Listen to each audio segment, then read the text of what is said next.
basically everything below it's going to stop working. All right, guys, so we're going to dive into the 7 fundamentals. The first of those fundamentals, when you think about the fundamentals, you want to kind of start from the ground up. So first one we're going to talk about is stance. Stance, while it is important, it is not a necessary thing all the time, right? If I'm in an uncompromised position where I'm not able to stand perfectly straight, I'm obviously not going to be able to be in a perfect stance, but knowing what and why stance is being used the way it is, you can try to get in uncomfortable positions similar to how we can be standing upright. So with stance, one of the biggest things to think about is we're trying to create leverage to keep recoil from pushing us backwards, okay? So how we're going to do that is keeping my head, neck, and shoulders straight in alignment directly over my hips, meaning I'm not in a broken position here. I'm stacked in alignment. My feet are shoulder width apart. If I'm right-handed, my left foot is about heel to toe, meaning my toe is going to touch my heel in the back. And to create that leverage, all I'm going to do is lean forward on my front foot, okay? This is creating that leverage so when the recoil is pushing us, we're able to fight it without having to use any muscles other than our legs, right? Our legs are very strong. I can stand here like this all day long and not be worried about it, versus if I try to use my lower back and break my posture, this is going to be uncomfortable for an extended period of time, okay? One of the other added benefits of having our hips, shoulders, and head stacked in alignment is this is how we take in information every day, right?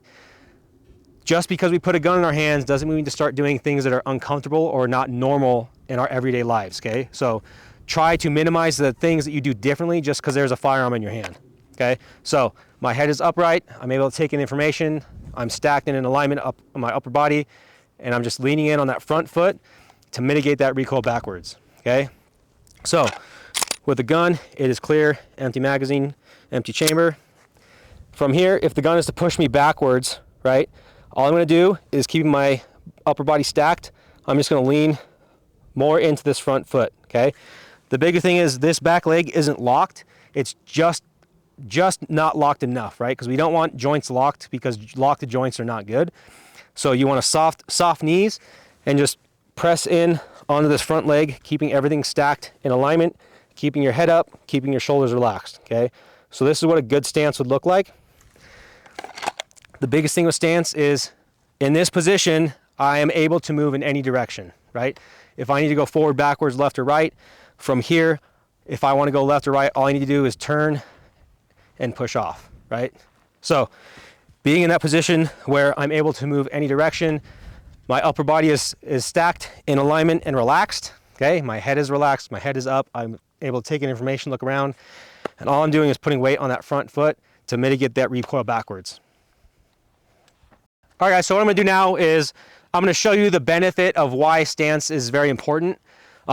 This first iteration, I'm gonna stand completely upright, weight on my heels, you know, kind of in a slumped position. I'm gonna fire some rounds and kind of pay attention to what my body does and how the gun is kind of beating me up, okay? And then what I'm gonna do is I'm gonna get in a proper stance, shoot again, and you'll see the difference then of how stance can actually help you mitigate that recoil and not push you around, okay? So from here, load my firearm. I'm gonna get in a bad stance. I'm gonna stand straight upright. I'm gonna get my gun out. Okay, so if you're paying attention, my toes lift ever so slightly off the ground, okay? Because that recoil is pushing me backwards, I'm not able to fight it when I'm staying in this position. Now, get in that good stance, shoulder width apart, feet on the front leg, and I do that same thing. You can see that now I'm able to control that recoil much better, and it's not pushing me backwards in any way, okay? So how you want to think about getting into this stance is your normal gait, meaning your normal steps. If you were just to walk and then stop, that's where your feet want to be. So if you're shooting and you're trying to practice getting into this stance, just think about taking a step and bringing the gun out, right? Why we want to step forward is because I can see what's in front of me. I can't see what's behind me, and it's a lot more awkward getting into this position than it is to step into here, right? So if you're standing here and you're just trying to practice getting into that good stance, you go from here, right? I'm in that good stance. I got my weight on my front foot, everything's stacked straight in alignment, and I'm bringing the gun up into my eyes.